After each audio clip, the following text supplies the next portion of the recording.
Simon & Schuster AudioWorks presents Star Trek: The Next Generation.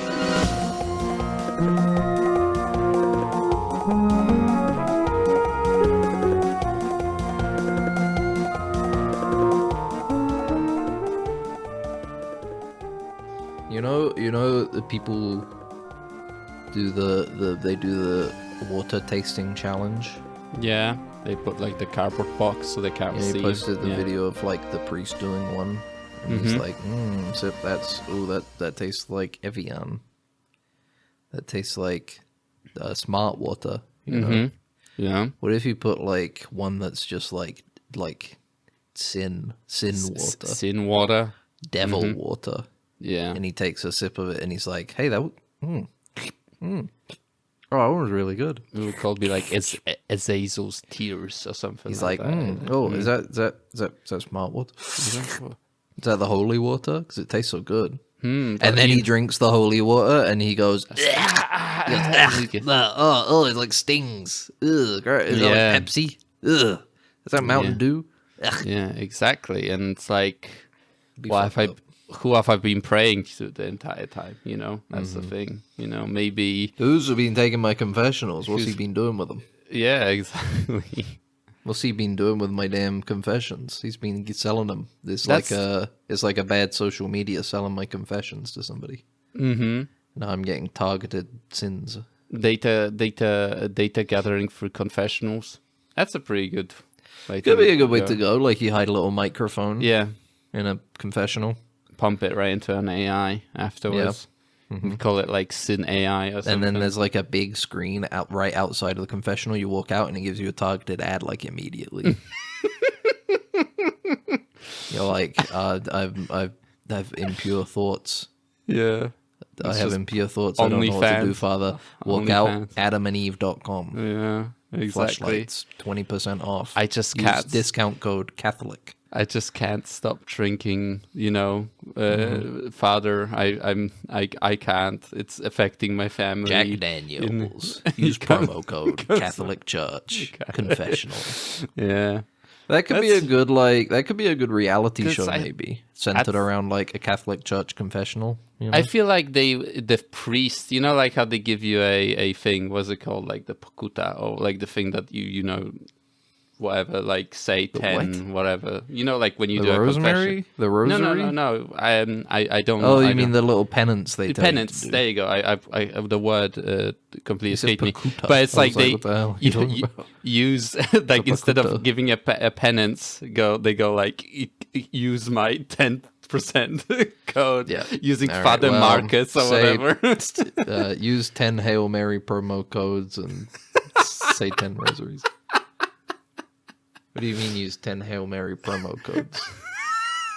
This is the issue with me doing the backup recording, is that if you're laughing, it doesn't come through. So I just feel like there's a long pause after jokes I make. This is so like if we're recording backup audio today because Max has power issues. This is when this is me listening to you when I will sometimes hear nothing after I say something, and then I'll listen to the recording and I can hear you laugh, and I was like, I guess that was a good joke.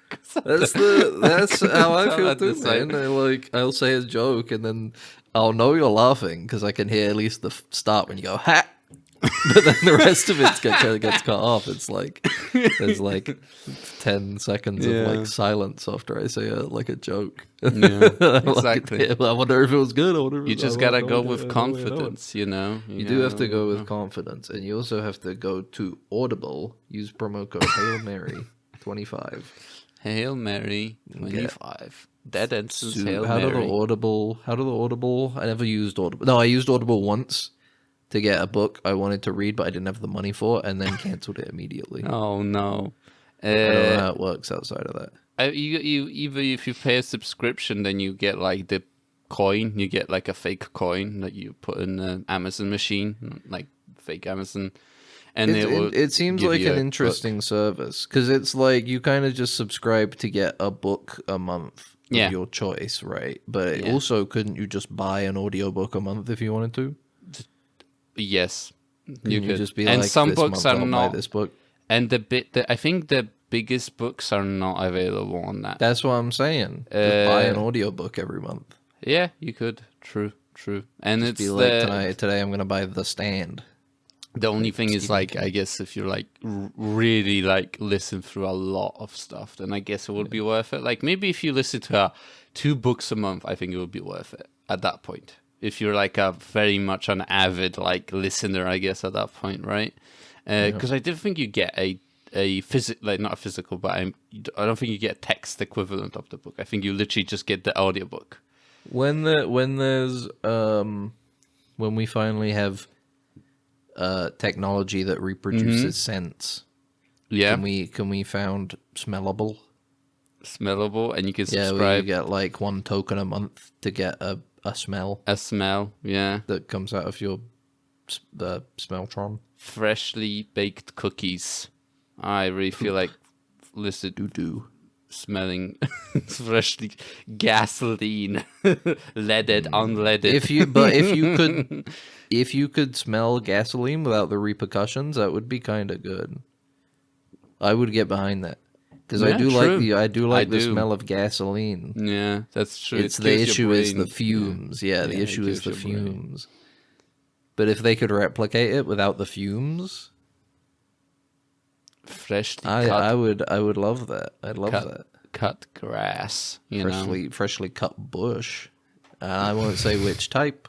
I'll never tell. That's how you skirt the like censorship.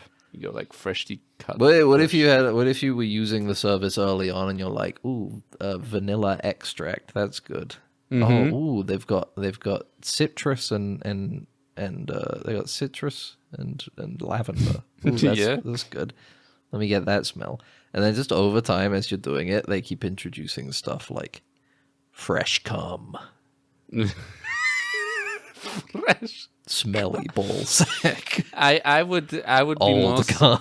I would be more inclined to believe that there'll be like a new smell comes in, and you're like, no, it's like a freshly built building, or like a new car smell or something like that. Fresh cement or something. You smell it's like the smell of cock again. Fuck. Because it's like a trick. It's like when you used to download shit on like Napster or whatever, and you would download something completely different. It was awesome though when you'd get LimeWire. Yeah, the feeling of like spending hours searching for something and being like, I can't find it. It doesn't exist. But then you find the one file. Mm-hmm. That has it all, everything that you were looking for, and you're like, it paid off, and now I got it. And sometimes when you do that, and then it turns out it's not it. It's like some unrated video or some bullshit, and you're like, fuck. I remember trying to find all of Bobobo when I was like 12 years old. Okay. On LimeWire. Nice. That took a long time. And Invader Zim. I wanted to find all of Invader Zim on LimeWire. But the issue is that a lot of them would only have like some episodes, so I had to like piece it together from various sources. Mm-hmm. If I were illegally obtaining that stuff, which I wasn't, like archaeologist of a type, Every time I downloaded an episode, I sent $7 to Viz Media and Nickelodeon because you didn't want to be unfair, right? Yeah, I want to pay. The issue is they wouldn't let me pay for them. Mm-hmm. That's true. It does tend to be a lot of the turn for piracy for me is that they won't let me pay for them. Or it's like outlandishly expensive sometimes, if you like, with certain things. Well, not that I do piracy, of course. I would never. No, I would never either. I would never. I hate pirates. Yeah. And I hate pirates. I do I don't do piracy. I physically break into the offices and get a physical copy of whatever. Piracy, I kill every pirate I see.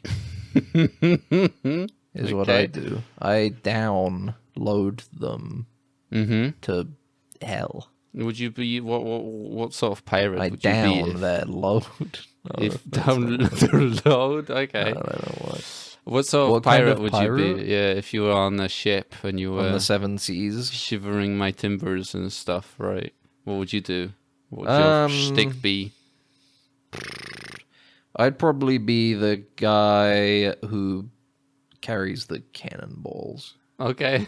I'd be hauling them around, loading up, helping load the cannons. I wouldn't load them myself. I'd just carry them to where they need to be. I would be the guy in the barrel. Also, I would have 2 cutlasses, and I would end up dying by self-inflicted cutlass injury. Oh, they like impale you as you trip on one of your cannonballs, and it's like an ironic death. You know. I was thinking like I go to unsheath both of them at the same time, but I move one in such a way that I cut my other hand off on the crossover, and then I die of gangrene. That's fucked. That's fact. Yeah, I was thinking it's fact. That's for real.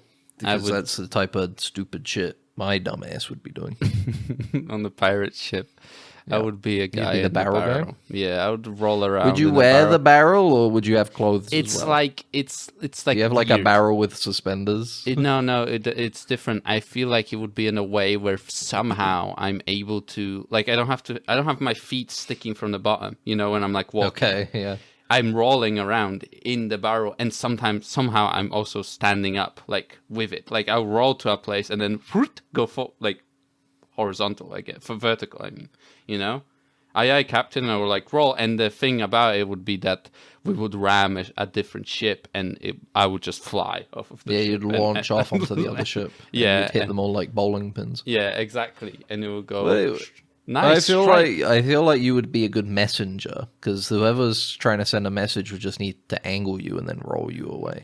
That's true, and it'd be faster than somebody walking over with a message. Yeah, like, hey, Tim the Terrible needs more cannonballs. And I would like, aye, Captain. Barrel Bob would be my name. Whoa. Come over to me. Tim the Terrible needs more cannonballs, and I'm like, right away. Then I'm picking up the cannonballs. Unsheath your cutlasses and you kill yourself. I'm like, oh, what have I just seen? And that's when it begins. You know, our entire crew somehow dies. That's the inciting incident, and then everything falls apart. Like it turns out, we were transporting a Dracula. Oh no, not Sir Olaf or whatever from Nosferatu. Yeah. Well, just Dracula in general. That's what happens in Dracula. He goes on the boat that I can't remember the name of, and then he's just eating everybody, and then the boat rolls into wherever it was, and a bunch of rats come out and stuff, and they're like, "This isn't good." The rats are like, "This isn't good."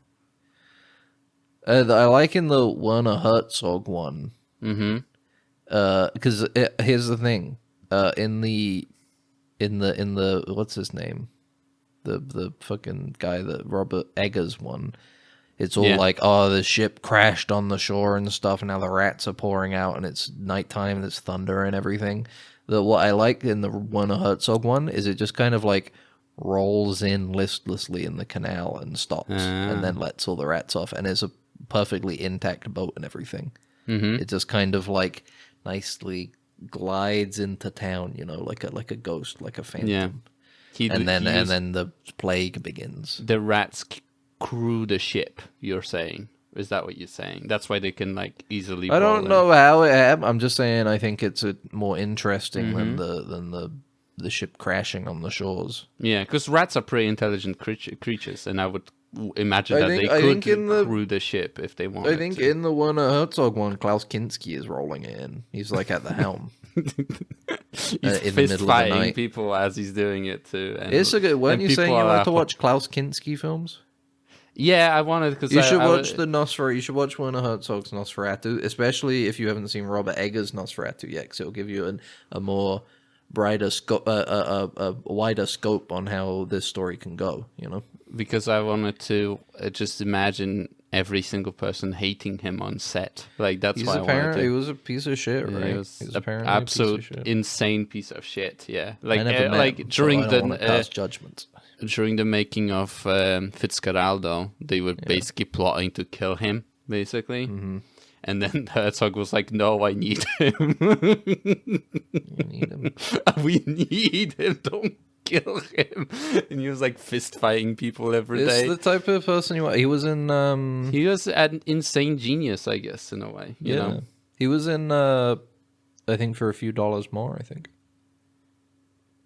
I think so. Yeah, I think he was. I watched it like last year, and I was like, "That looks like Klaus Kinski." And then I look it up, Klaus Kinski. For a few dollars. It is a few dollars more because he's not in Fistful of Dollars, and he's not in The Good, and the Bad, and the Ugly. No, he's not. So therefore, he must be by process of elimination.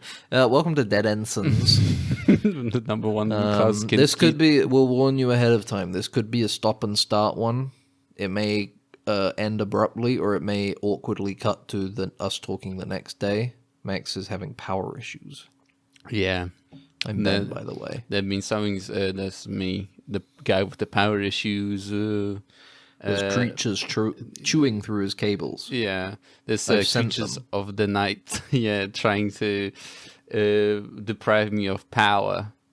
Physical and also electrical at the same time, you know? Yeah. Because what they're trying to do is they're trying to turn off the lights so then they can sneak up on me. Yeah. It's like it's a plan of attack, you know? Yes. They're trying to get the Sun Tzu's Art of War, you know, choose your battlefield. Yeah. They're trying to, because they know that I, as a creature of comfort, I have grown accustomed to having power and light, you know. And as soon as I get deprived of it, I sit in the dark and just stare at a candlelight, you know, as I think about how quiet everything is and how you know, civilization is so close from collapsing, you know, as soon as that light turns off, you know. But yeah, you read The Art of War. Can I get this book for free? But PDF? No, it's on like Apple Books. I already have it in my library, even. Ooh, maybe it's just like part of like it's like the YouTube album. This is number one. This is number one. Okay, laying plans. Sun Tzu said, "The art of war is of vital importance to the state. It is a matter of life. This is two. It is a matter of life and death, a road either to safety or to ruin. Hence, it is a subject of inquiry which can on no account be neglected." The art of war, then, is governed by 5 constant factors to be taken into account in one's deliberation when seeking to determine the conditions obtaining in the field. These are moral law. Okay, that's number 1. Yeah. Then you got 2, heaven. Okay. Which is a big step up. Yeah, Number 3, esoteric. Okay. Number 4, the commander. Okay. Number 5 is method and discipline. Okay. Which I feel like that maybe the more important ones over heaven. But I guess what is heaven, really? But having heavens on your side is pretty useful, honestly, in general, I feel like. Like, sometimes you just want to... If God can... I disagree. Smite your enemies before you even reach them, I feel like it's pretty... No. honestly. Because heaven's not on your side in the way you think. If you get heaven on your side... You're going to be like, okay, what we're going to do is we're going to come around the back. We're going to surprise attack them. The pincer movement is going to be, we're going to take them out in one fell swoop. There's like double our guys to their guys. We're going to use the woods to our advantage to get the drop on them. And the angels are going to be coming in going, this seems really deceitful. Yeah. This seems really like, can't we like maybe have an open dialogue? Yeah, can you speak maybe to them first and not be cowardly? Yeah, you know what will help only if you speak to them first. And you got to be like, fine, go to the meeting. Enemies don't have heaven on their side. They don't give a shit. Commander pulls out a knife, stabs you. Yeah, exactly. And it's like, and then heaven's like, well, you're going to go to hell for that. And they're like, now? And they're like, no, well, when you die later. Unless you repent. And then they go, well, I repent. They're like, well, all right then. Yeah. It's, I was thinking more like, bro. They send you a storm at your enemy. I was like, nature. There's no way they're doing that. You got to be the Pope to get them to do that. Which, by the way, all our love to Pope. He's in the hospital right now. Best wishes. Thoughts and prayers. Works out. Wishing all the best for you, Confluence or whatever. Conclave was a good movie. Was a pretty good movie. We're hoping for something just as exciting. I feel like a lot of people have like a very the response to Conclave is the more interesting part, more interesting than the movie in some ways. Okay, because culturally, people really like find it to be very a lot of drama and very catty and stuff. I didn't get that, you know. I guess personally it's- didn't get it. Like, I it is a drama, obviously, but the impression I got going in was that there was a lot more, like, I don't know, a lot more, like, cattiness, almost. What do you mean? There hasn't been or has been? Like, There wasn't as much I don't think as so. I feel I like thought it's just. going in, based on what people were talking about it like. I feel like just people don't treat the church as seriously, so I feel like that That's true. they see the cattiness, they see the seriousness as cattiness rather That's because true. they don't really see that religious like And then you see stuff as seriously, you know. And then you see, you know what? We should be worried because Pope's in the hospital at the moment, and he was beefing with J.D. Vance like last Fuck. week. You're right. Because he was saying we should deport everybody, and then the Pope was saying people should probably be nicer to each other and have empathy, like the He's Good like, Samaritan. And then he "He's was woke." like, actually the Pope. I think he like That's what was gave like, him a well, heart attack. Actually, I think you'll find that the Samaritan stories represent this more. Well, yeah, of course, yeah. Because what we don't realize is that it's underhanded. The Pope is doing Art of War right now. He's pretending that he's in the hospital, but in reality, he's with his team. Reality, he's on a boat to Yeah. America. Yes, Assassination. a holy of J.D. boat, Vance. and the heavens are on their side. Honestly, can't really think of. He's going up the river in Maryland right now. Yeah, he's going towards- upstream somehow. Like it's a. Towards Washington, It's D.C. a like boat Apocalypse with Now. Yeah, and they're going up there, you know.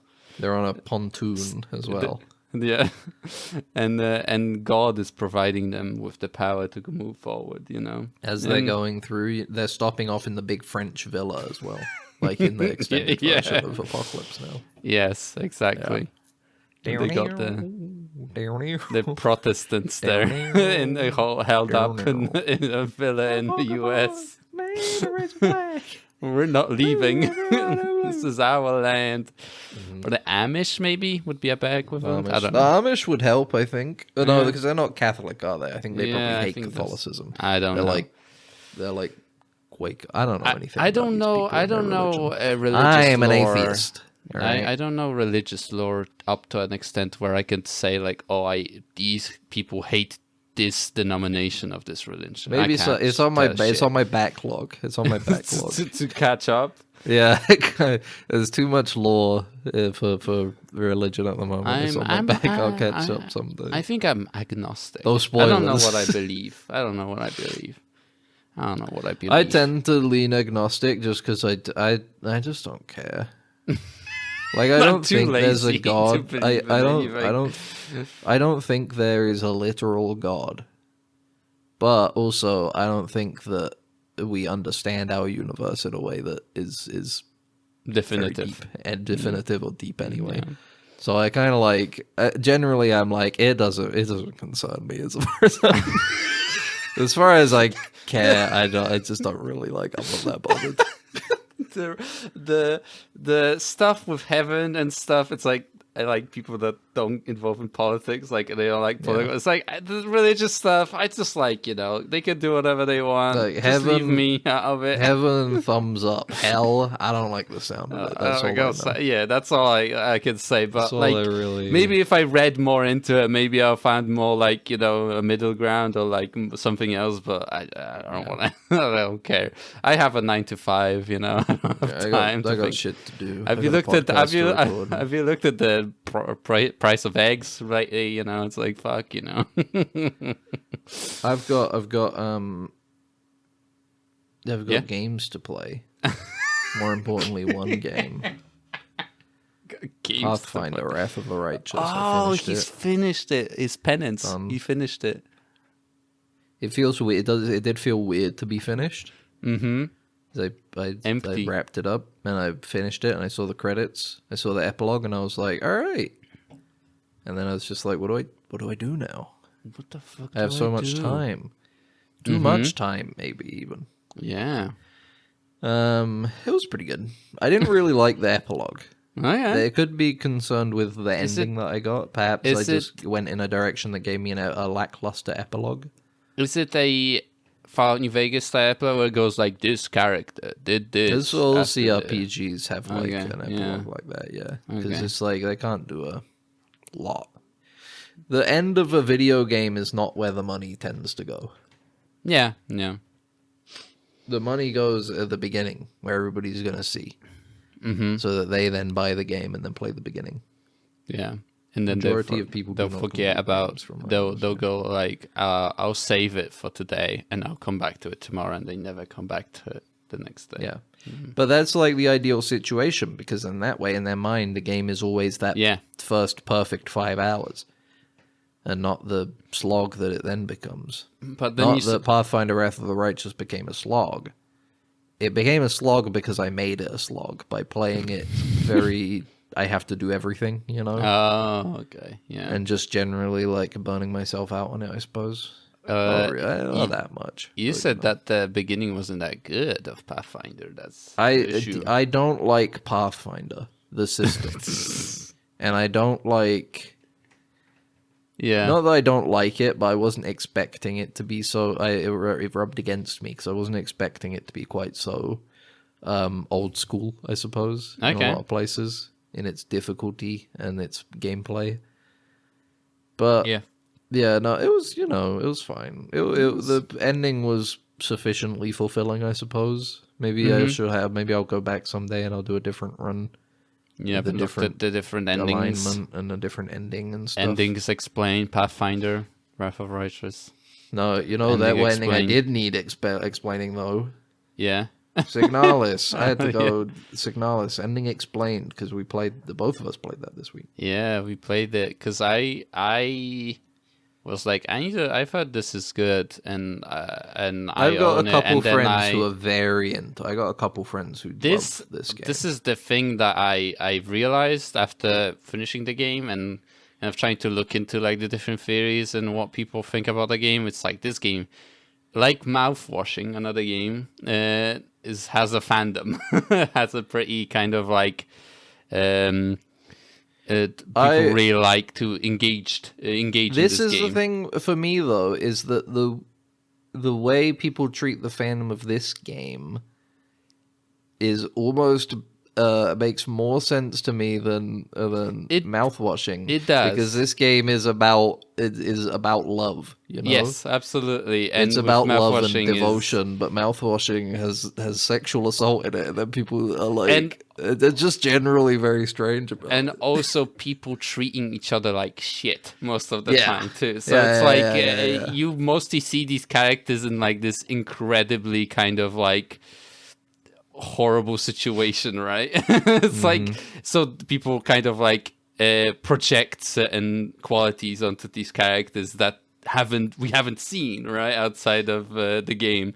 It is interesting, but like with Signalis, I do agree that, and also it's a bit of a longer game and there's like more substance to it, right? Overall. And as I've been saying, I feel like maybe that aspect of it has always been with me for this game for a bit, because it's like I said, I've got a couple friends who are really into this game, so I have seen like artwork and stuff that they share, and I've always been like, I should play Signalis. It looks good. And it was good. I liked it.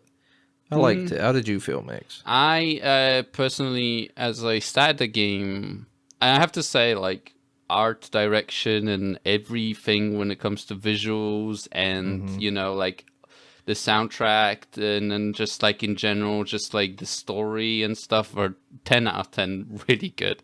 But I just playing the game, I realized I really do not like survival horror games. Here's the thing: I was vibing with it, but it wore on me as it went on. Especially with, I think it's just the way, and from what I understand, they've changed it. They actually have changed the game. When it first came out, in this game, Max, you get like your flashlight module and the photograph module and stuff. Originally, those were just regular item slots. Wait, what? You know how they have like a separate item space in the item inventory when the one you played, right? No, originally those were actual items, and they took up an item space. But they do are still, right? No, they don't, because you got your 6 limit. Yeah. They count as a separate space in the current revised version of the I didn't item. even realize. I item thought they slots. just take up space mostly. No. That's why You I can had have your 6 item spaces, and then they sit separately on the side in a little gray area. In the original one, they were in the 6 spaces. That's why I didn't. I just mostly put on the flashlight, and I didn't take The eye. photograph one is just for like making notes Puzzles essentially, and stuff, but for yeah. the most part I just made this is something I enjoyed about the game. The overall of the gameplay is that I loved the puzzles. The puzzles were pretty fun. The puzzles were very fun working them out and doing those. I loved when you go down into the hellish meat zone and you don't have a map. I'm looking at it right now as making my own map, to keep track of everything and where I am and where I need to go, where certain things and puzzles are and how I can get the solutions. That was all great, but generally, the two major things that really grinded me up is the amount of weapons, and different types of ammunition and stuff like that you also have to take into account and stuff. And the amount. Because I get the idea with the items and the fact that enemies can come back and stuff is that it's a lot of resource management. The idea of the gameplay is the resource management aspect, and creating a feeling of tension and survival. But generally, it just frustrated me more than it made me feel tense or like I need to survive. I was just like, I got my revolver ammo. I'm out of revolver. I'm running around. I'm not getting any revolver ammo. I'm getting pistol ammo. Okay, time to go back, swap my revolver out for my pistol. Running around. I'm out of pistol ammo. What do I gotta do? I'm not getting any more pistol ammo. Now I'm finding shotgun ammo. I gotta run back. I gotta get my shotgun. I gotta go out, use my shotgun. Would you look at that? I found some revolver ammo and I'm out of shotgun ammo. Yeah. Which in some ways works, but I think as soon as it, like, 2 weapons, you get your pistol. First weapon, pistol. Okay. You shoot and aim people from across the room, as they're coming at you is kind of weak. There's not a lot of stopping power, but it's your basic weapon. Your shotgun, higher stopping power, closer range, bit of a risk reward. You can guys come closer. Kill multiple targets with it too. It's got a bit of a burst, So I'm like, okay, that seems like an okay amount. I'm expecting maybe like 1 more regular weapon and then like maybe a secret special weapon, right? Yeah. You get the revolver. It's like a stronger pistol. It's like an bullets. upgrade, more Upgraded. kind of. Less bullets though, So you're It like, okay, is, that's but good. like you can kill things Then in one there's- hit a lot of the time. Yeah, exactly. But the recoil is higher, so if you miss, you gotta like aim it again. Takes a little longer. Enemies are getting closer. It's tense. Then they give you the rifle, and I'm like, okay. I don't know if I needed this, but this is your. Next they give you the flare gun. They give you which the is flare your gun. which is your delete weapon. And it also you has really 2 don't like an different ammo types on top of it. It has flares and also grenades that you can use with it. Is that what the grenades are for? Yes, I didn't use the grenades. I kind of once. thought about it as like and you have to, it's really kind of dumb. You have to. It switches. It's so weird. It's the same item, but you have to, if you have it set as a flare gun that shoots flares, you have to take the grenade ammo and then press combine and then to switch it. And I was like initially I was like, how do I switch between? I was like, I guess I'll combine it, and then it has the little HP like high or like whatever, sure. High explosives or whatever next to it that switch from the flare icon after you combine it with a grenade. And there's you get the flare gun, which apparently has 2 ammunitions. I kept picking up the grenades, thinking like, when am I going to get this grenade rifle? Which has 2 different types of ammo on its own. Yeah. And then after that, you can get the rifle. I think the rifle is optional. It's optional because you can just avoid. You could just not give the smelling salts to that lady. Iso, whatever she was called, and you have to get the. You gotta get the smelling salts and wake her up, and then she's up. like, "Thanks for saving me. You can have my rifle." And the rifle is your big armor-piercing kill attack immediately. But it was at that point I was like, okay, surely this is the last gun they're gonna give me, right? This is the Yeah. most powerful gun. But Yeah. then next chapter immediately here's the submachine gun. The Like, submachine no, gun, yeah, which I'm has not gonna another. use this. It has another different ammo type on top of that. It's Oh, it's so kind of weird, you know. I think, like, I don't know. I would have preferred less guns and then just more concentrated ammo drops. But I mean, Yeah. the game is militaristic. It's set in a very militaristic future. I guess you could So have it makes it sense that you've got all these different guns that everybody's carrying around and different ammunition types. But from a gameplay standpoint, which is the issue when it comes to narrative-driven games, is that you still have to contend with the fact that it's a game, you know? Yeah. And I found it frustrating. More than I found it interesting or tense or atmospheric. It was just kind of like, I just wish I could be like, just give me more revolver ammo. That's all I'm using is the revolver. Like, just give me more of that ammo, please. That's all I feel like I need. Yeah, And the combat isn't deep enough to warrant that many weapon types, I think. Yeah. Like there's there's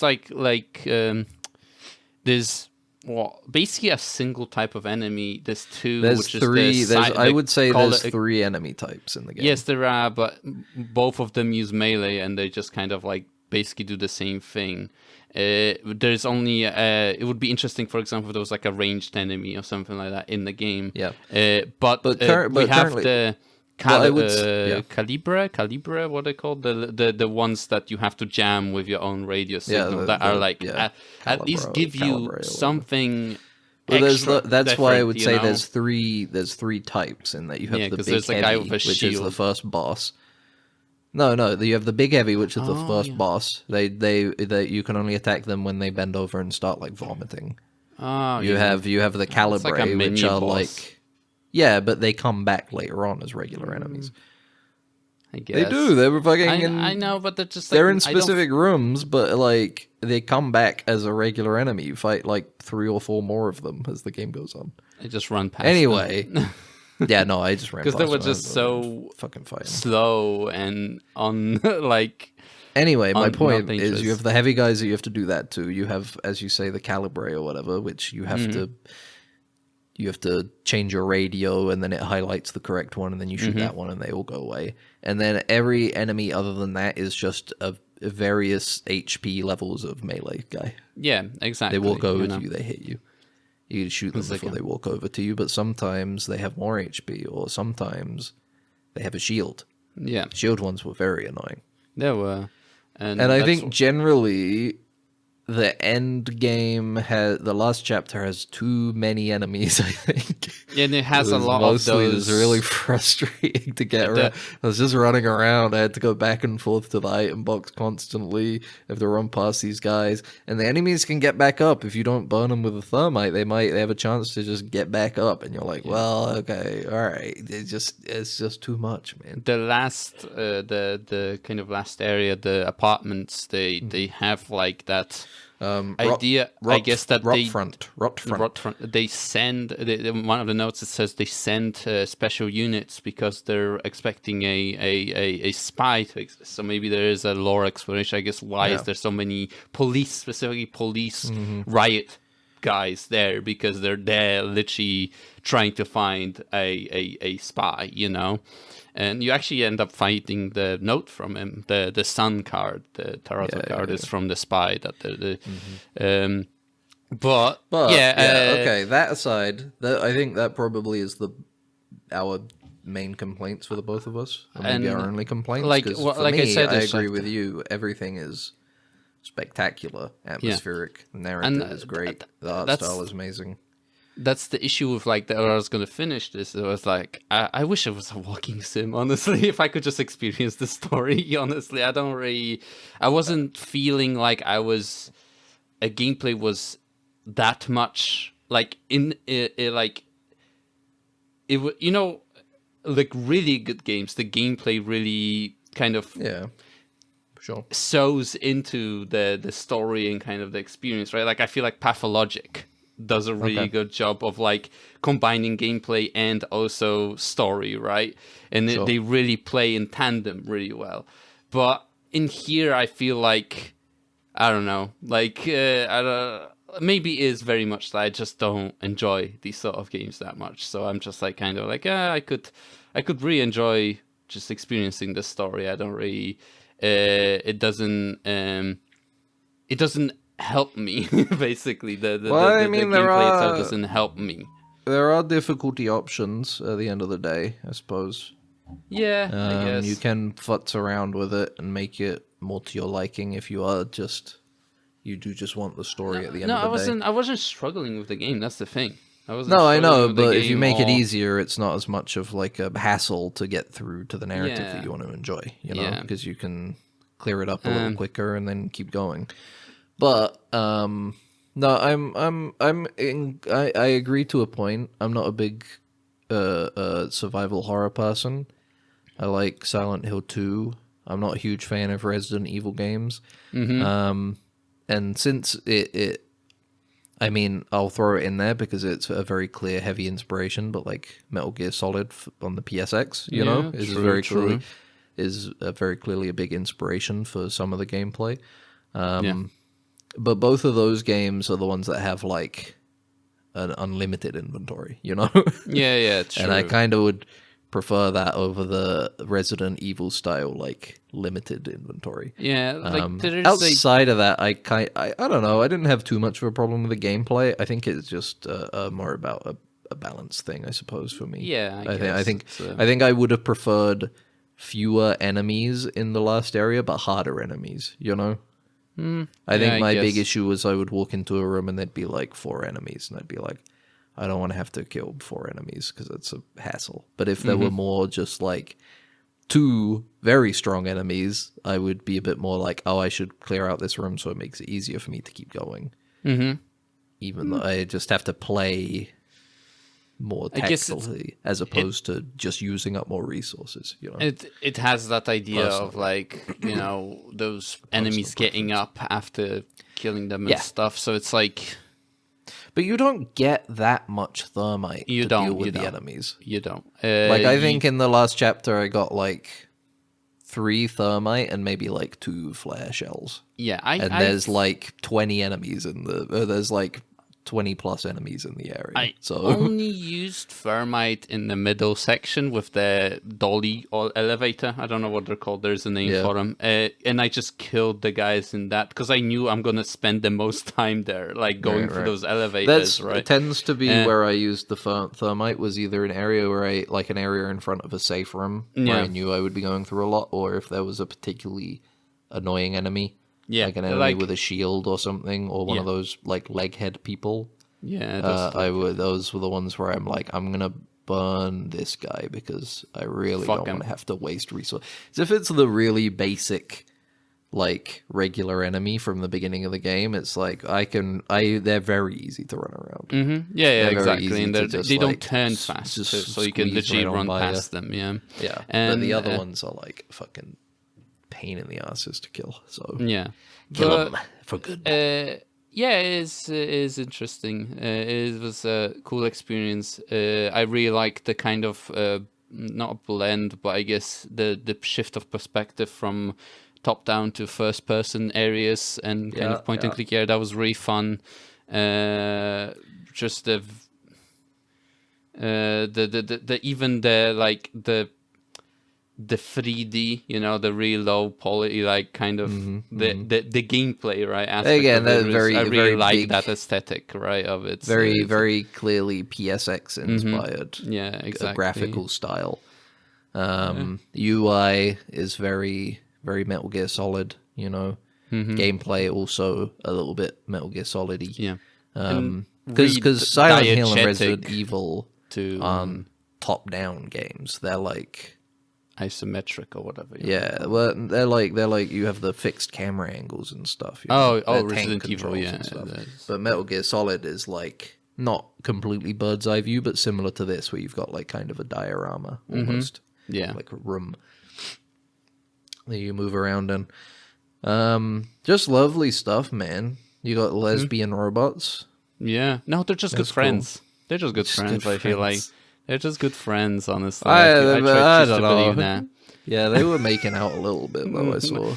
No, but you can't make out with a robot. It doesn't count. These feel like- robots you can. I guess they Remember, have. because they have like that. Well, they've got skeleton, Yeah. then bioengineered flesh, Yes.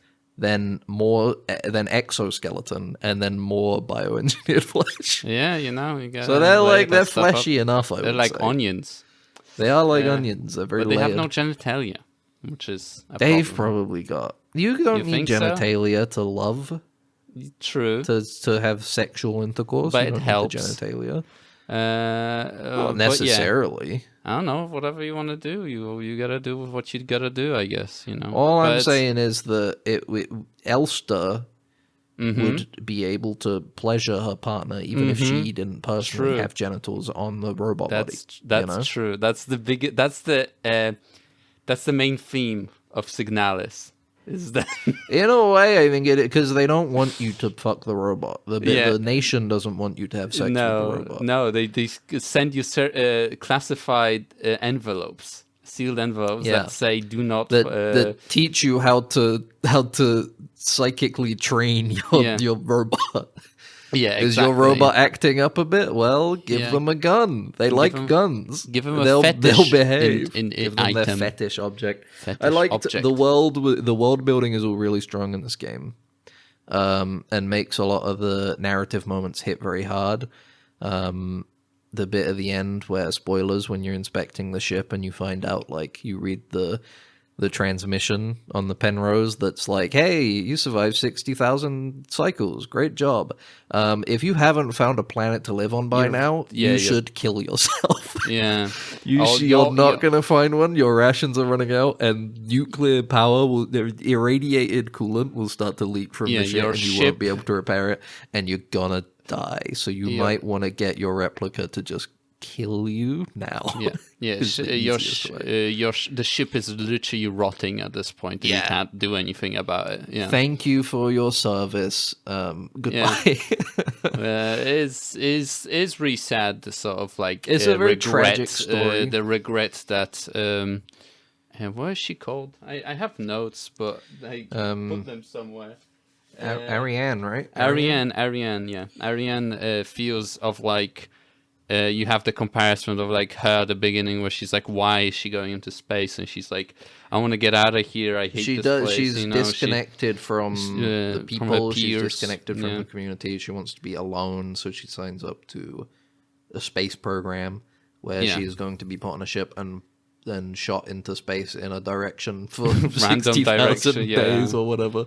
And they're gonna put a robot on the ship with her, and she's like, "Well, I'm not happy that I have to hang out with a robot, but at least it's just a robot, so I don't have to worry It's like, about but it." this And then, robot, oops, hot plot kind twist. Of, kind Oh of this- damn! I didn't this one anticipate them is giving so the robot fine. breasts. and- Fuck. and a fine face and a handsome face. you know? Fuck! I really was not Fuck. expecting them to Why make the do robot a these pretty fucking woman with sci-fi breasts.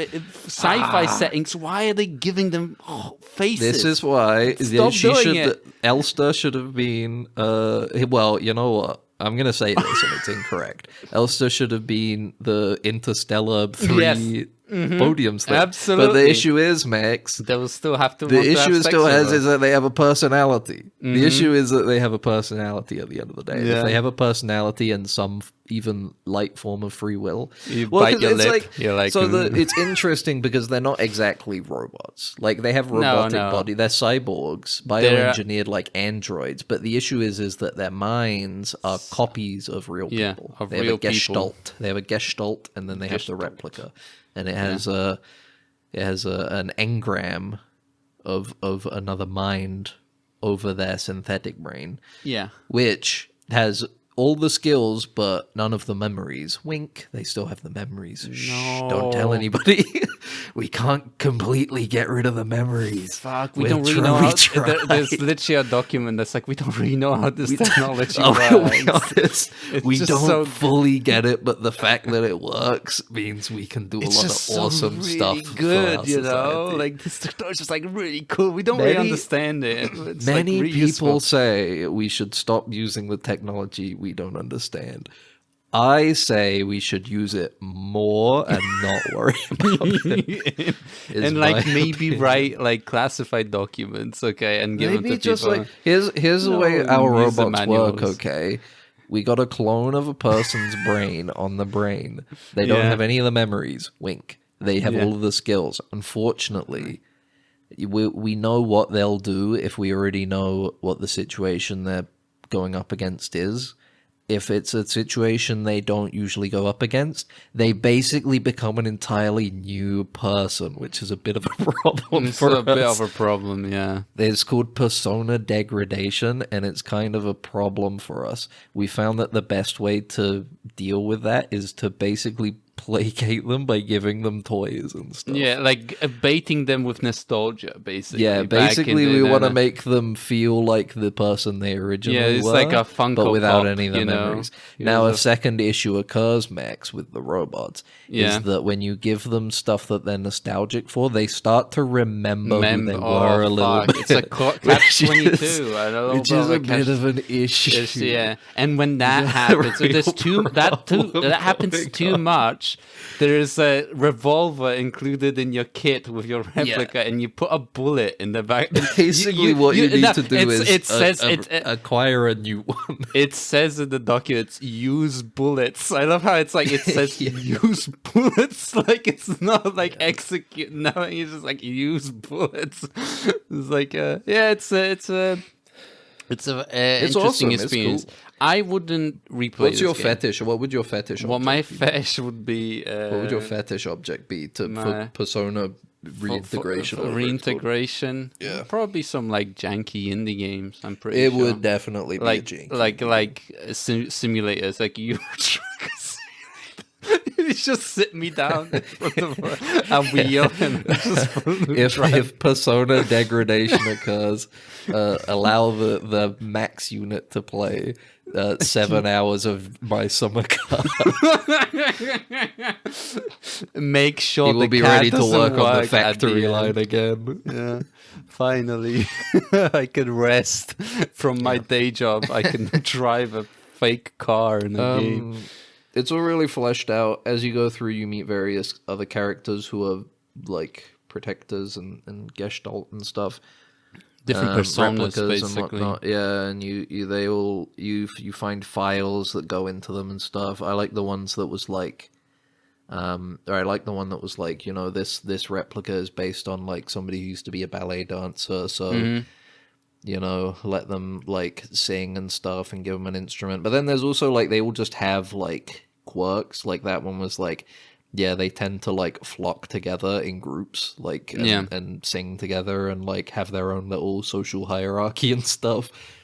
There's ones that are like, although these guys seem really laid back, they have like a very strict like hierarchy. It's the in their stars, group. which is the police. And if you, and if you promote somebody who is not very high on the hierarchy, they all start to get really pissed off. And they also have like specifically they say They have hazing rituals and shit, stuff like that. Yeah, and It's there, cool. It's there's very the little well like thought out. there's a hidden one. There's a hidden replica that's an event, and she has the little Houseplants plant and and stuff. the house plant and Well, and stuff. and you find out that specifically they make hidey holes in vents and stuff. yeah, Like they they- make yeah. little nests, and you Yeah. find that after They're like you the meet them, and technicians. you're like, yeah, okay. that's why she was there. Whoa. And they're like, yeah, if they go into their hidey hole, it's not worth going again. Yeah, don't retrieve them. Basically, let them die in there. Like Yeah. cats, it's like, yeah, they just go off in there when they're done. It is definitely an interesting world that they kind of I'd, they exist in. As you were Uh, saying, you wouldn't play it again. I think I would play it again just because it's like, it's there's a lot of themes going on, you know. Yeah. Thematically, it's very rich. There's a lot of love and devotion, like religious elements, you know. The society, how we like kind of dehumanize ourselves for the sake of progressing society and stuff like that. I feel like I'd want to get a better understanding of all those, maybe because it's a very layered story as well. You know, a lot of stuff that happens at the beginning is crucial to like the ending and stuff. A lot of it is like seeded in between, and just generally, like I'm still not entirely sure what the story that is taking place is. You know? Yeah, I don't like. I'm Because very... you it's like you begin in like this like mining colony, but it's like a single building, but then you go to like by the end you go to a city, Sierpinski. you go into a strange you go down into the mines, and then you go even further down into like a strange forgotten like set of Monument, classrooms yeah. and shit that become like a meat world and shit. Yeah. You have all of these marble plates that you're collecting, and they become crucial to a puzzle later on. And then you eventually go to Rotfront. There's a false ending in the game, you know. There's a fake ending. It baits you out. It makes you think game over. Here's the credits, but then oh no, you still got the last chapter, buddy. Mm-hmm.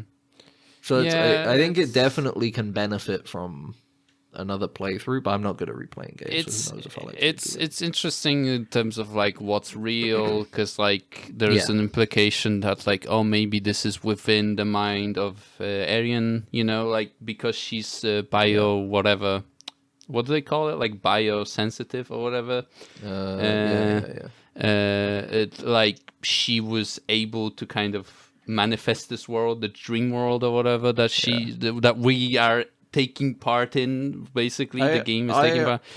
I got the impression that they ended up on a planet like a Solaris style planet, like a planet that has some kind of power or entity to it, and maybe that's represented by Adler in some way, you know, or Alder. Is it Adler or Alder? Adler, yeah. Adler is the logistics and kind of like office, basically, HR. And the closest thing to like him and Falk are the antagonists of the game, you could say. Yeah. They're trying to stop you. Adler is, he in the first chapter, he tries to kill you, and then you come back, and then he tries to kill you again near the end after you kill Falk and stuff. And Falk is like another side. It holds like the rest of your memories and stuff. Yeah, I don't know. Like I said, there's an implication of a loop, a time loop or whatever you want to call it. It keeps happening again and again. Yeah, because there's like literal piles of your own bodies. There's all sorts of elster units in the shaft when he pushes you down. So it is interesting. Multiple in terms of, like, floors worth of bodies. Yeah, like piles and piles, and like laying around, scattered in on the surface of that like weird planet, or like whatever you want to call it, realm. But like it is definitely a lot of stuff that you could probably read into, or kind of like to try to interpret, you know, like one of the things that really kind of I feel like really bothers me in terms of like what's going on in terms of you find your own body at the end in that ship, and your Elsa makes a comment about how she failed, basically, and I'm like, so is this like your real body, you know? Like, what is this, you know? Well, yeah, it's like because I mean that's sort of the cyclical nature of it all, right? Is that the other Elsters are Elster, you know? They have their memories and stuff, so it's like it's the transhumanism element, you know, of like becoming something more than human. She exists as a greater consciousness, almost, you know, that inhabits multiple bodies. But the thing is that it's like, I feel like there's a separation between reality and dream, or whatever you want to call it, and it's like, can the dream kind of manifest itself into reality in a way? Yeah. You know, definitely. I agree. This is why I'm saying I would play it again, because it's I think you can come away with various interpretations of it. Yeah, I did kind of like the theory. It's a very sad theory of like all the other endings. I didn't look at any theory. I don't know if are we talking about the endings? I don't know. Yeah, let's talk about the ending. I got the promise ending, in which you kill Eric. You go and you fulfill possibly the promise. I don't think it's ever really specified, but you kill Ariane because she's dying in a cryopod, and I got the memory ending, which is like basically kind of don't go through with it. Basically, you don't kill her. And there's also there's 2 more endings. There's a secret ending, and there's a third ending called Leave or something like that, or like Lost. I don't remember. And that one is you don't enter the ship and you just kind of walk off into the distance and die. Basically, you're not willing to push yourself to do whatever. There's a lot of interpretations. One of the interpretations was, which I found really kind of interesting, is that idea that it's like you would think that it's kind of going up in terms of like goodness, I guess, or whatever you want to think that there is the good ending is. I don't know. You have the lost memory and then promise, which is like you have considering the cyclical nature of the games, like, Elsa maybe isn't able to push herself, then eventually enters the room, and then fulfills the promise after a certain cycle, right? Or something like that, Sure. And I kind of liked that there was an interpretation of someone where it was the reversal, where it's the promise that happens, and then what happens is that the cycle repeats anyway. Yeah. She kills her, but it didn't work, basically.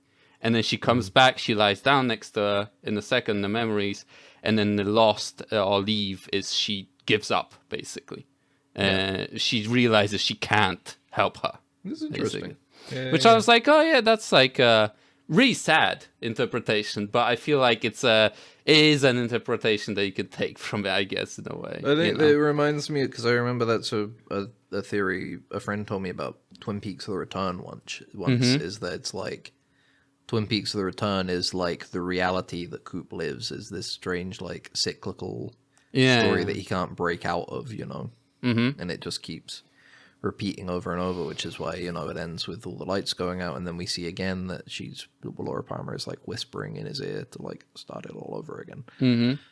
But yeah, no, I mean, I think that's what makes the game so strong, is that you can, it's very dense, and you can draw many interpretations from it, but it's at its heart, it's about love, it's about devotion. Which is not real, because Elster is a robot.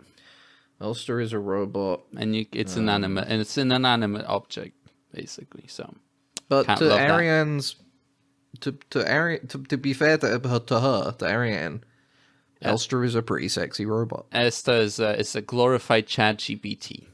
That's what I'm gonna say. I'm sorry, fandom, Signalis fandom, but if you love Elster, then I would not want to read your Chat GPT logs, because there's going to be weird stuff in there. There's going to be some stuff in there, I'm on the inverse. If you want to have a love with a robot, yeah, go for it. What am I going to do? Say, you can't do that? That's philosophically damaging. What is love if you can just recreate it with a rope? I don't fucking care. You want to fuck a robot? I don't fucking. You can't have. In my opinion, you can't love a robot, because robots is a Pixar property. And in my opinion, you can love anything. You can love an object. You can love a robot. A windmill. A windmill. You can love a windmill. People love towers all the time. People love the roller coasters. They love the Eiffel Tower. Roller coaster of love. Radio love also. You know what? At the end of the day, that's the power of love, right? You know? It's because the power of love. Don't need fame. Yeah. Don't need a credit card to ride this train. That's what they say. And I think that goes for a robot as well. That's true, I guess. That's the power of love. Maybe. We'll also, see. Elster is attractive. What can you say? She's tall. She's got a large chest. Yeah. Pretty face. Large chest. She's a little quiet. I liked that it was a very sweet when you get the moment where you get the flashback and you're doing the maintenance check and stuff, and then you go in the room and they've got like a nest and stuff. They dance. It's very sweet. It's a very beautiful game. Yeah, it's not. As with all beautiful things, there has to be a hint of tragedy. It's a very tragic game as well. Because it's really cute, but then you look at the notes, and on the like check for different maintenance stuff that Elster has, it says like pound Ariane. Like it was like very like, and there's like a devil emoji after it too, and you're like and it's like wow. It's like maybe wow, she's okay. like, come on, A little bit of a sexual beast, like, I guess. yeah, Well, I guess. did you? I forgot about this. There's in that flashback. There's a little envelope you can open. Mm-hmm. That's supposed to be for the Gestalt's eyes only. Yeah. I didn't open it, and I was thinking of going back, but then I forgot about it because I walked into I opened the it. scene. Yeah. What did it say? Because I didn't get to see It just says, like, literally, you know, like you find the other classified envelopes about the different types of. I know I know it's replicas. one of those envelopes because it's the exact same sprite. So it's as the all those other one envelopes. specifically for the elster model. Let's say. But what did that? Right? I interpreted that from the image and everything, but I'm saying what was in it. What did it say? It just says that like she likes to be alone and isolated and don't talk about war and stuff and like that, because when you look for the other notes is the image or like the imprint that they used was from a Verstate, like or whatever, Verstat soldier, like she was in war basically before, and it's actually they don't have other elsters. You see an image of her too, like you see a picture, one of photo of the Verstat soldier that she was based on. I think she's one of the sisters of the bookshop family. Like I think she's one of the sisters, because she's like in the medical records it says she's from Tat, and then you find that she was deployed and stuff like that, and it's like on that planet and stuff. It's like but whatever. But it's like. Whatever. Signalis. Thumbs up. Let's really quickly, because we also did more Oscar films, right? Or at least I did. No. Did you? I watched Wicked and I watched Nickel Boys. Let's go. We did that. How much more do we have left? Perfect. We got 2 more. We got the Bob Dylan film, and we got I'm Still Here, and I don't know what I'm Still Here. Here is. I'll find out. Maybe this week. I don't know. We'll find out. I'll find out before the Oscars either way. Max, Wicked. What did you think? It was pretty good. I liked it. It was definitely a nice kind of a musical that's actually a musical, and it's fun, and it's has cool little like vignettes, you know. That it's certainly a better musical than Emilia Perez. That's yes, for sure. definitely. Or fucking Joker. Let's say but that. I love Joker as well. But I mean, that's going to happen when you adapt what it was originally a Broadway hit, fucking 20-year run musical. You're going to end up with a movie that's a pretty good musical if you play your cards right. Yeah, that's true. That is true. It was a try and tested musical where people actually went to see it. Specifically, went to see it. It did take them a long ass time to make a movie version of it. I guess that happens. It's a good musical. I think it's I don't know. It's like I don't know if it's I don't really. It doesn't really all come together as a film, though. I think it's like really. It's fine, but it's not like. I know it's. I don't mean like narratively, because I know it's part 1. Yes, exactly. Yeah. What I mean more is like. It doesn't look particularly good. There's a lot of like. Big green screen environments and stuff. A lot of the set pieces for the songs aren't particularly interesting, They're grand. They have a lot of like dancers and singers and stuff. But a lot of them are just that, where it's like people in an area dancing and singing. And I like the one in the library, because at least they had the like things that were like the ladders that would spin. And I was like, that's interesting. The Emerald City one was quite fun. But I think generally that, it's fine. I think this is the one where it's like, this feels like the pick for the people for the Oscars. Mm-hmm. Where it's like, oh, this is like the biggest film of the year for people. Like everybody loves this one, so let's put it on the list. Because everybody, I think similar to like Avatar: The Way of Water, where it's like, although I love Avatar: The Way of Water, I think it's a good movie. I don't think it was necessarily needed to be on the Best Picture list. It was kind of like, I love it, but it's like, I don't know, it feels like that kind of thing, where it's like a big blockbuster film that lots of people liked, so they're like, let's put it on the nominees. Yeah. It's not real art like Emilia Perez, No. But it's the art of the people. It's just like, we gotta give the peasants some bread, those some crumbs, What was better than I anticipated was Cynthia Erivo and Ariana Grande's performances were really good. Yeah. I was a little bit like Ariana good Grande. chemistry. She was really hamming it up, and then I was like, oh, this works. I think that's I was what like, made this it was so good. nice is that she's very, very funny in the film. I Yeah, think. she is very funny and very like charming. she, like for a And second I was like, this is too much, but then like I was like, oh no, it's good, it's good. The chemistry between them is very strong Yeah, as well. it's also They play off of each other really well. No I wonder think in that's the interviews they're like holding They're each like other and stuff. eye They're like fucking really each close. Yeah, they're like, yeah. It's like, oh yeah. Oh yeah. I think they're playing it up even. I think that people online were being a bit like, oh damn, are they like in love now or something? And now they're playing it up even more because there's no way media trainers and stuff and those kinds of people involved aren't seeing online people being like, what the hell? It's Cynthia Erivo and Ariana Grande like in love with each other now, and then going, let's play that up more. We need people watching the movie. It's a smash hit. It's a runaway train of money. We need more people. Go. Anyway, Make gifts. You know. Yeah, more gifts. More But gifts. Wicked, I liked, it's fine. what's he called? What's he called? The Jurassic Park guy. Oh, Jeff Fly. Goldblum. Jeff Goldblum was nice. I feel like as the Wizard of Oz. He's always like this. I feel like he's just the same guy in every movie. He is, but I like the little like goes, musical "Hello bits there, that he. But he did the I'm the music. Wizard of Oz. Hi." But now sing it. Hello. Now sing it, huh? He sings a bit. Yeah. Yeah, I'm saying And you then, should sing it the way he sings it. I can't. It's easy to put just like put a Jeff Goldblum impression, but sing it, Damn it! then you've it's a broken completely my different facade. thing. I'm a weaker man than Jeff Goldblum. Like Wizard of Oz has a facade, you know. Yeah, the exactly. Big hands. Like, your head I think falls that off. was. I think that was the.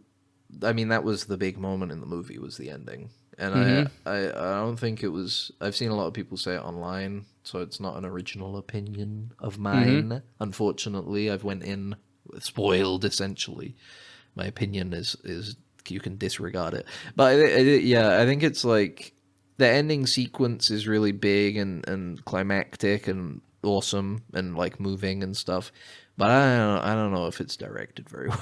It's kind of like cut up a bunch and the effects aren't like the same thing with the whole film where the lighting isn't very good and the whole thing looks really flat and muted, desaturated, and everything, you know. And it's like, I feel generally like it's though, I don't know. It's they just so much. There's just so much green screen, right? It's like a lot of problems with that sort of movies where there's just like green screen everywhere. It's very hard to kind of play around with like lighting and stuff like that. I feel it's just like they're kind of stuck with it in a way. But you know what? I feel like. No green. Sorry, all right, you continue. I was just gonna say, it's like, in my opinion, Elphaba should just kill everyone. Honestly, the movie does. I don't understand how they could make her seem like the bad guy ever again. Yeah, exactly. Because she's very, very empathetic in this film. I can't help but be like, yeah, basically everybody's evil. Right? Is evil, yeah. I Whole really movie's like, about how everybody is racist except for Elphaba. I do really find it funny when the Elphaba is like had to like get the wings for the and then they go like, and now they're great spies. I was like, now they're gonna be such good evil soldiers, and they're gonna be finding animals so we can put them in camps, like cages. Yeah, it's like insane. It's very.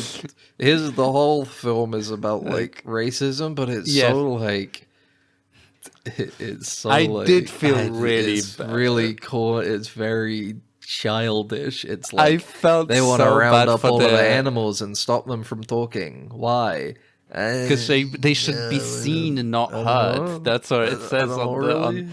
I felt really bad for the goat guy. I was like, I want to hug this digital goat person. Poor. What's his name? What's the guy? I don't remember. I can't. Tyrion Lannister. What the fuck? Is that name? Was that he? Yeah, you know, like you got fucking. What's his name? Fucking Peter Dinklage. Peter Dinklage. Thank you. Dillamond. There you go. Dr. Dillamond. That's what he was called. Yeah, played by Peter Dinklage.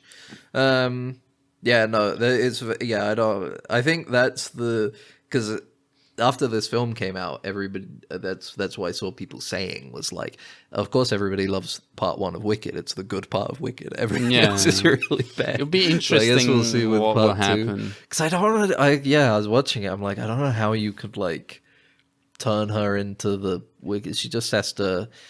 I mean, it's like, I'm assuming it's going to be the thing like, oh, Jeff Goldblum said, like, I come from a land where it's like every people need a common enemy, because if there's no common enemy, then everybody else is each other's enemy. So I'm assuming Elphaba's thing is like, I'll be the enemy. I'll be Dr. Manhattan. Yeah, I'll be Dr. Manhattan. I'll be the big squid that Ozymandias puts in New York that blows up. Yeah, Galinda is like gonna be like, no, I'm gonna expose you. I'm gonna tell him that you're fine, you're a good they person. They already melted me 30 minutes ago.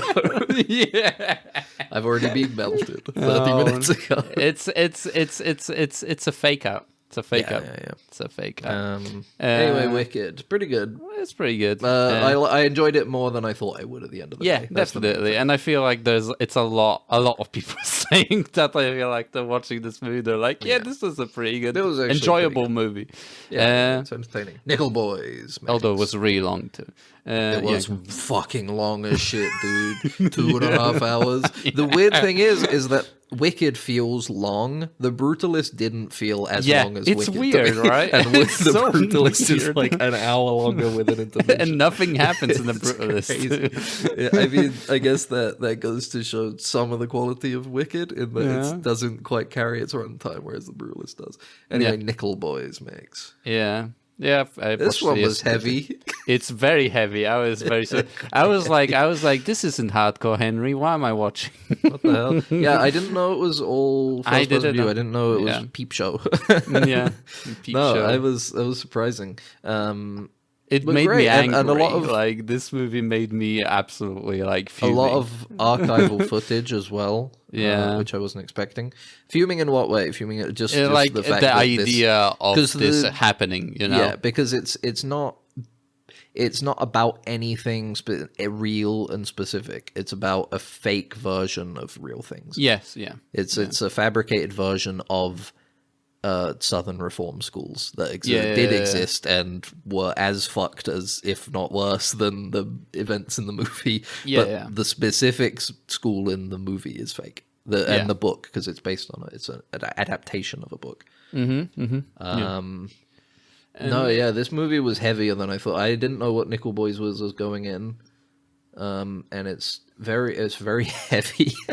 Yeah, it is. And just even in general, just like the way the story is presented with kind of the perspective shifts and going out of perspective and kind of these kind of more dreamlike kind of elements. And it's and kind of shift to time too, like they shift in time. You see we go forward and back in time, because you're introduced to who you think is, well, you know what, we'll say spoilers here for Nickel Boys, is about just as a general synopsis, it's about a young man who is wrongly accused, essentially, living in late 60s America. He's in a trade school.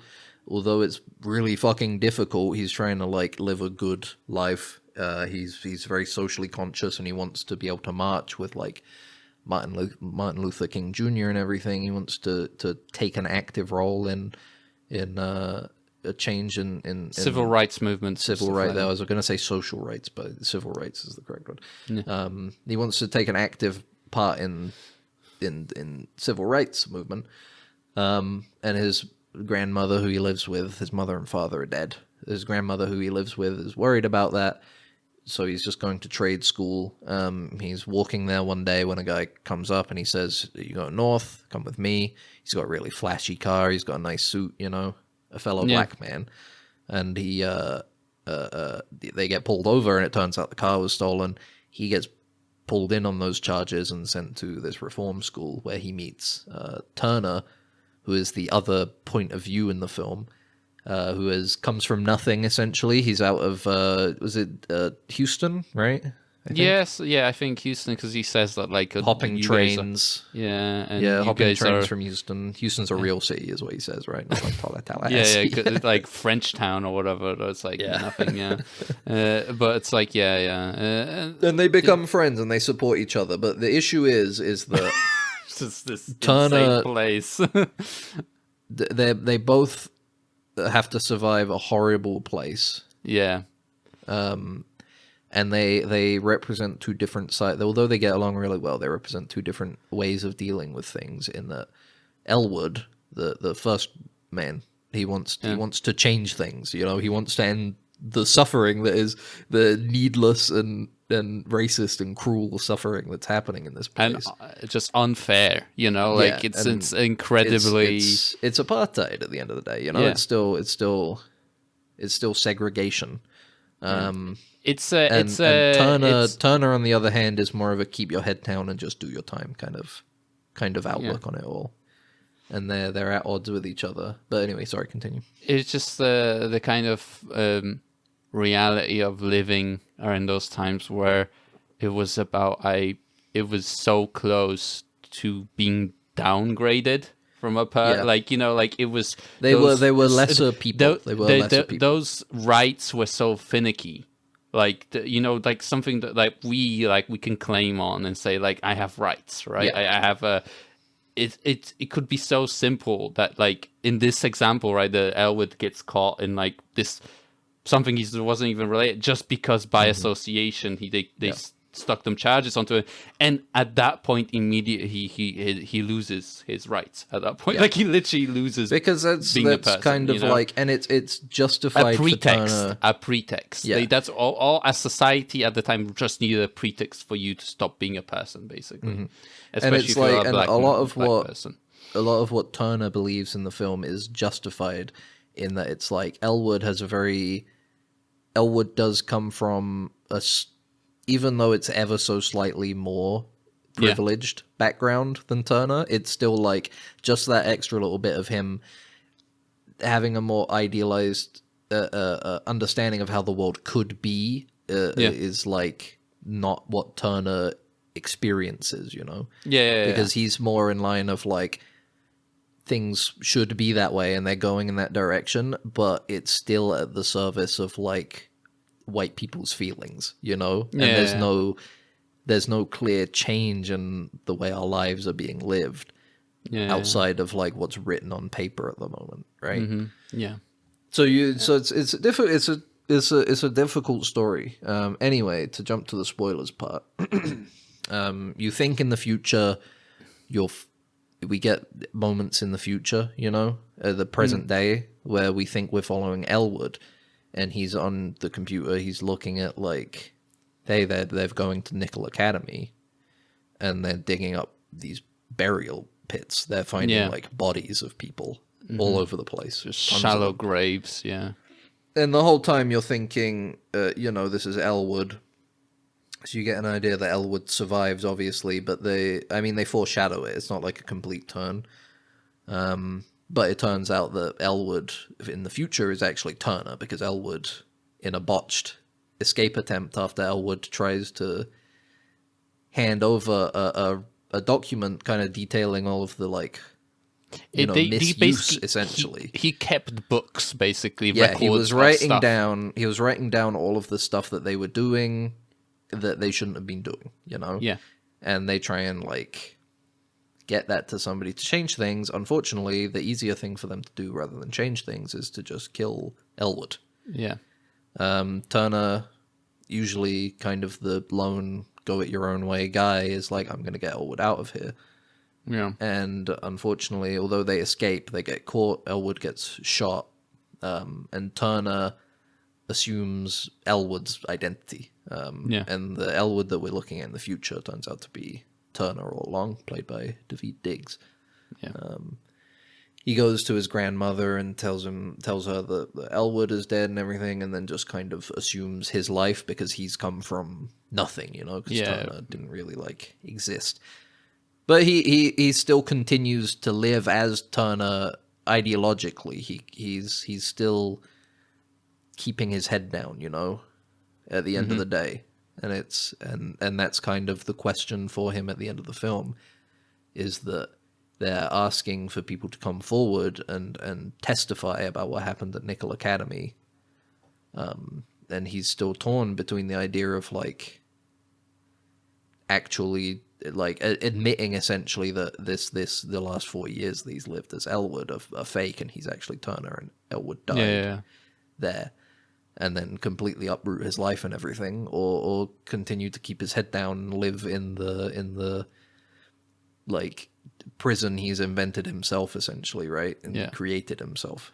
It's I out love this out of movie, necessity on top of Yeah, that. yeah. Like it's he does that out of because the life forces him to do that, right? Yeah, So it's and like, he ends up with a good life. He's got his own moving company and everything. You know, he's not like he's got a good life. Essentially, he's got a good regular life that he could stand to lose quite a bit of by like trying to do the right thing at the end of the day.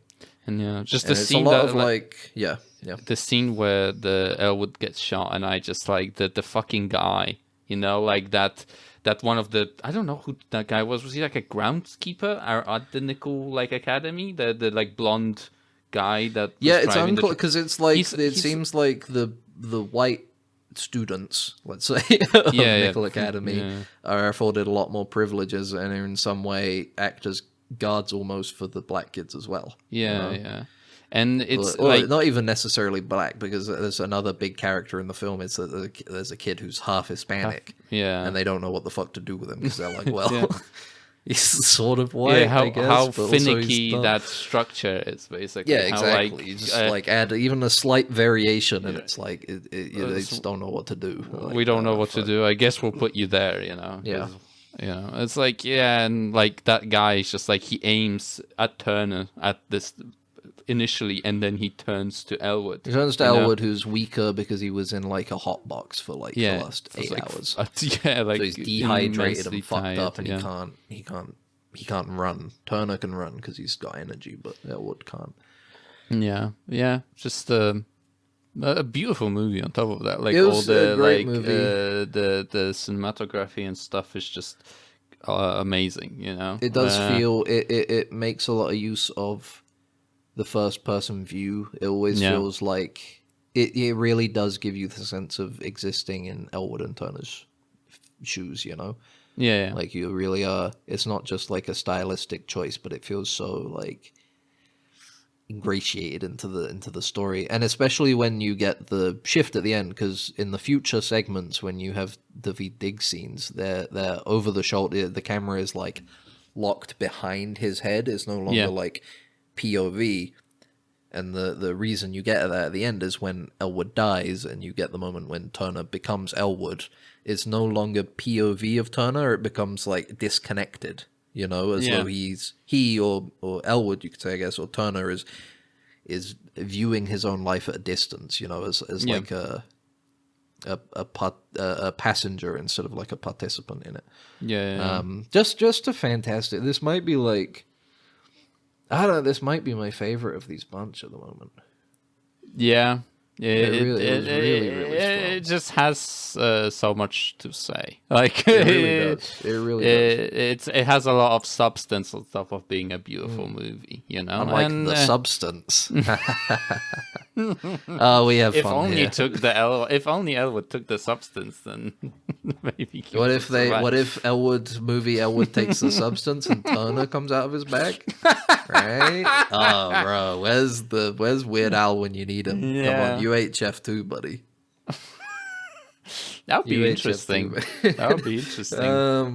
No, I like Nickel Boys was great. I had no idea what was going on, and I loved it. Mm-hmm.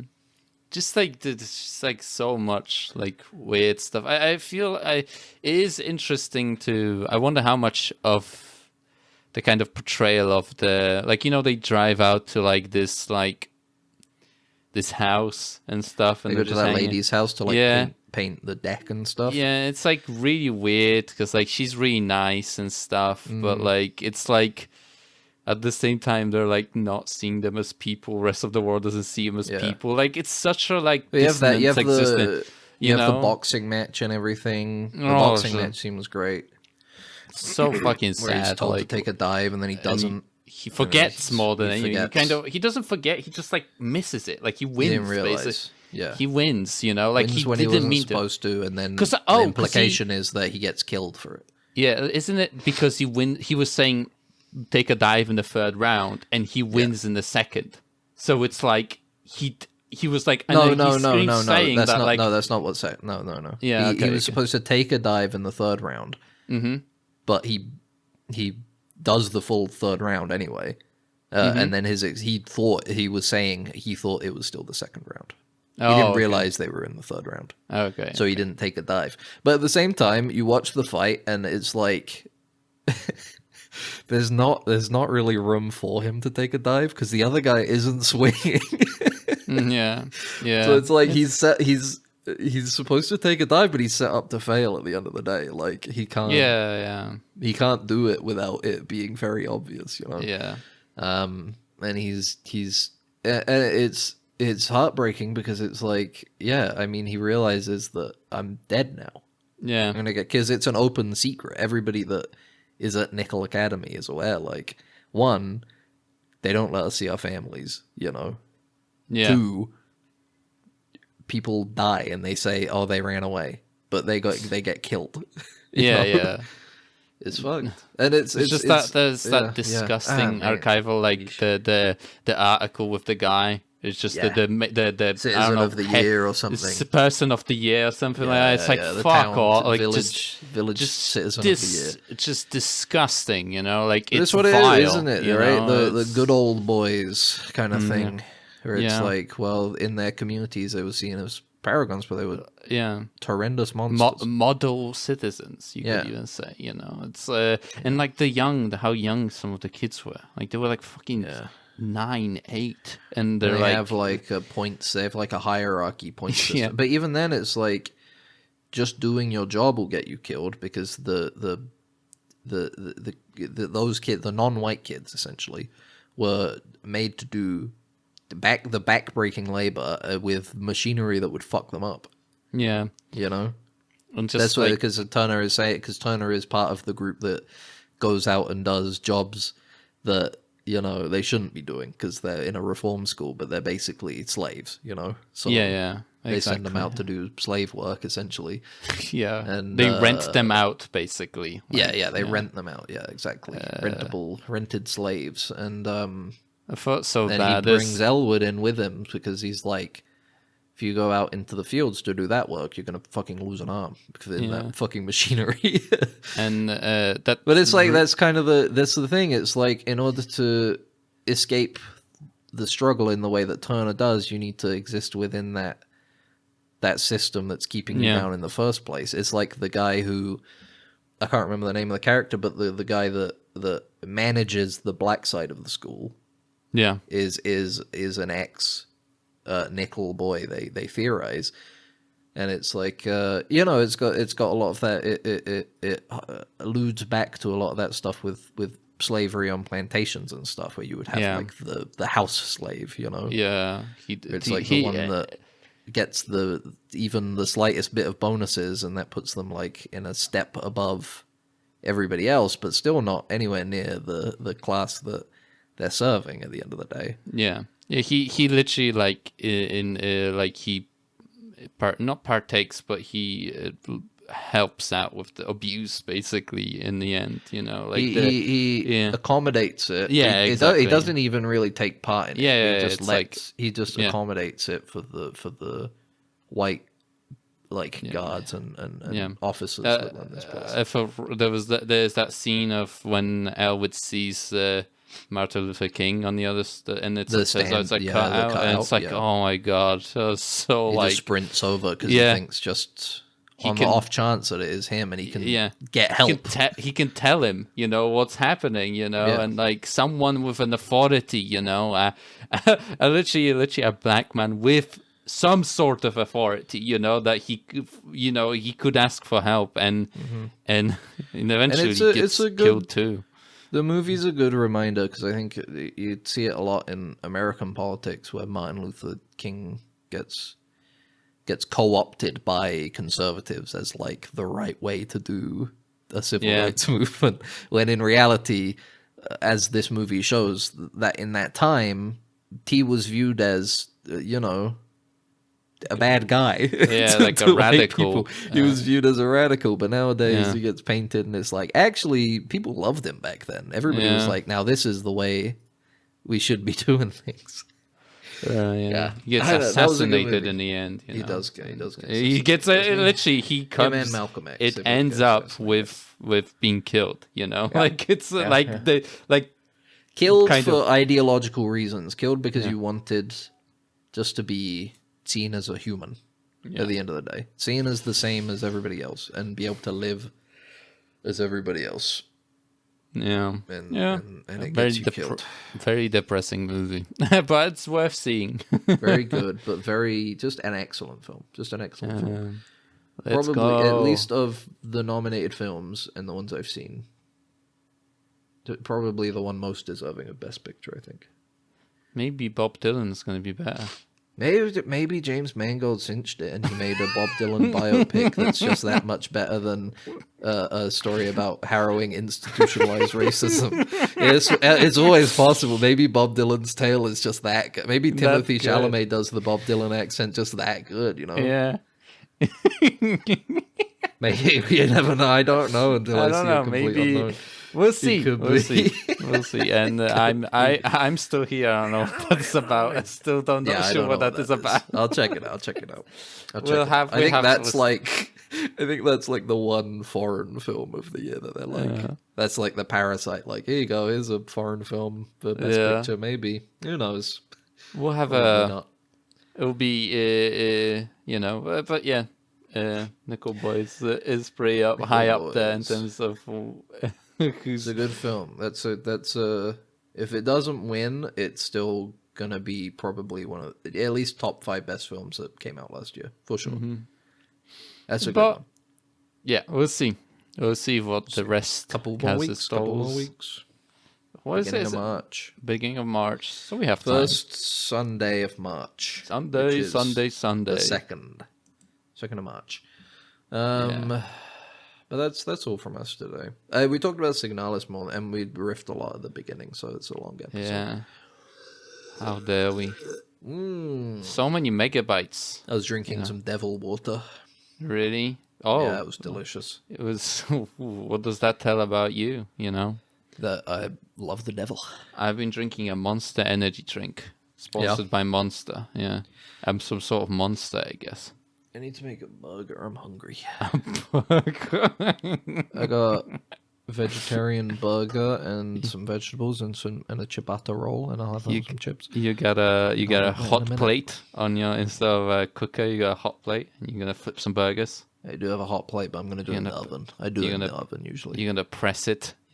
You're gonna press the burger. You're gonna squish it. What are they called? Smash burgers? You're gonna do a smash burger? Smash burger. I've never had a smash burger. I don't know. We gotta go to America maybe one day. No, we'll get a smash burger. There's a smash burger around. But it's not the same. Because burgers are American food. Authentic. True. You can't get a proper burger outside of America. Do you know what Americans think hamburger is? What is it? Mincemeat. They're just like general minced beef. Is for them. They go, that's hamburger meat. So when you say something like a chicken burger, they're like, no, it's a chicken sandwich because it's not like ground chicken. Okay. It can't be a burger because it's not ground chicken. So ground beef for them is hamburger. These guys are fucked up. We can't be listening to these sick fucks, man. Yeah. You know what you should be listening? You should be listening to these sick fucks. Ben and Max of Dead Ensigns. And you know where you can listen to more of us? YouTube, Dead Ensigns. Spotify, Dead Ensigns. Amazon Music or Podcasts or whatever, Dead Ensigns. Apple Podcasts, Dead Ensigns. And probably a bunch of other podcast apps. Try them all. Try them all. Collect them all. Well, listen to the episode on every platform. On each and every, and let us know which one was the best experience. And if you're going to do that on every single one, make sure to also rate rate them. and subscribe, whichever option they give. And you can email us what your thoughts on that experiment to deadensigns@gmail.com. deadensigns@gmail.com. And if you don't want to do an email, though, because you're worried about us selling your data on, we could. You never know. You got to be careful these days. We won't, but we could. Yeah. You can leave a comment on the YouTube video. Write it down there if you want. It's up to you. It's entirely up to you. You can also send a confession to us over email. We will be opening a confessional in the middle of London. It'll be a big pop-up. It'll be a big viral marketing campaign. It's going to go great. I'm pretty sure that God will smite us if we did that. But, Nah, we don't have any... So no religious authority gave us any sort of authority. No, he's cool. He's chill. We're friends. Until next week, have a beautiful time. And, bye-bye. Bye. It's shorted out, sir. We're gonna have to phaser it. Then what are you waiting for? Right away, sir. Faster would be better, Ensign. I can't, sir. We don't want to... That's enough. But, sir... Stand aside, Carlton. I'm going through.